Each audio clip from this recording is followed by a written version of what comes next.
Welcome back. 9:14 is your time. May is Mental Health Awareness Month, and on this final day of May, we're talking about screen time and technology and the effects that it can have on your children and teens, and really how we can build some healthy habits to avoid the negative outcome that comes with being on phones and computers too much, especially ahead of summer break. Joining us now is Dr. Sharon Aduse, a licensed child psychologist and Modern Health at Modern Health. Dr. Sharon, thank you so much for coming on here with us today. Yeah, good morning. Thanks so much for having me. So good to see you. Can you talk to us a little bit about why screen time is so harmful yet so addictive for these kids?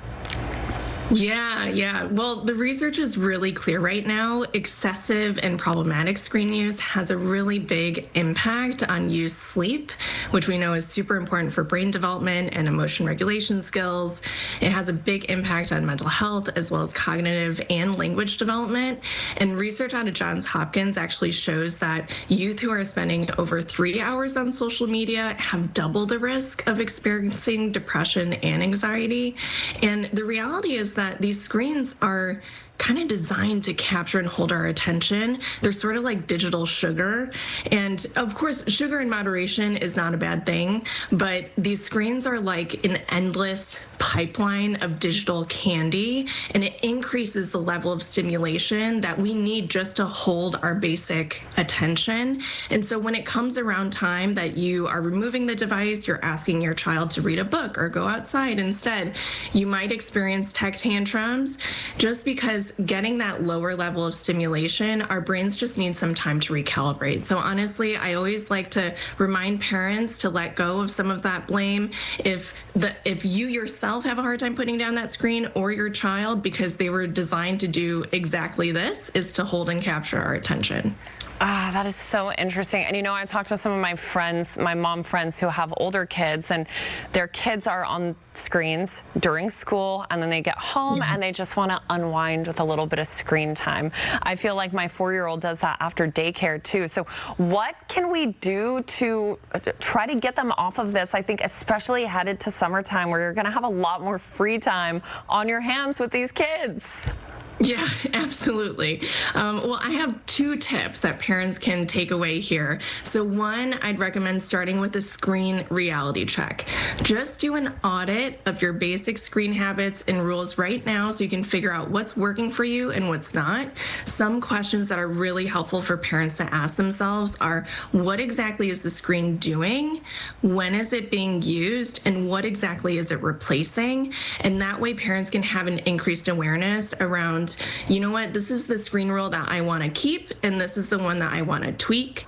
And then number 2, test drive your screen rules. So ahead of summertime, and actually this will apply even after summer, let your children know that you are test driving these screen rules. So what it does is it instantly relieves that pressure to get everything perfect and right the whole time. I know I struggle with that as a parent. And it also allows you to pivot as a team as needed once you start learning from these mini experiments that you set up for yourself. So maybe as a family you decide, let's test drive turning all our devices to grayscale for 1 to 2 weeks, and let's see what that does before and after. And then you might decide, okay, I can see how I can start to frame these screen rules and boundaries more as curiosity experiments rather than as punishments. And I know that you talked about how these screens really impact our ability and our kids' ability to pay attention and keep attention. Is there a way to help them recalibrate that? Maybe also help us to recalibrate that when it comes to screens? Yeah, that's a great question. And obviously, parents are really just struggling to balance it all, right? At Modern Health, we have this recent survey that came in that 76% of working parents are really struggling to balance both work and parenting. And so when it comes around to finding other ways to try and recalibrate our brains, I always recommend starting very small. In behavioral medicine, we have this tip that starts with flossing just one tooth at a time. So thinking about what your one tooth screen habit is going to be is like if you decide to do a screenless Saturday, don't start with the entire day, but just start with 10 to 15 minutes in the morning. And maybe you decide as a family that you're going to go outside instead. Oh, that is such a good tip. Okay, I know we're running out of time, but I did want to touch on this. I know that U.S. Health Services predicts that almost 40% of children are going to be myopic, which is nearsighted, by 2050. What are the problems that come with an entire generation of nearsightedness? Of nearsightedness, I mean, that's a great question. I imagine that some of these physical impacts, they're invariably tied to our mental health. We know that our physical health and mental health are so closely linked.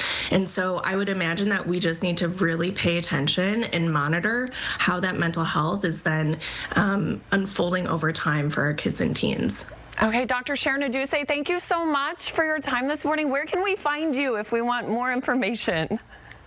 Sure. Yeah, you can find me at Dr. Sharon Aduse on Instagram or website. Just look me up and you'll find me. Okay, thank you so much for being here with us today. So good to talk to you. You too. Thanks.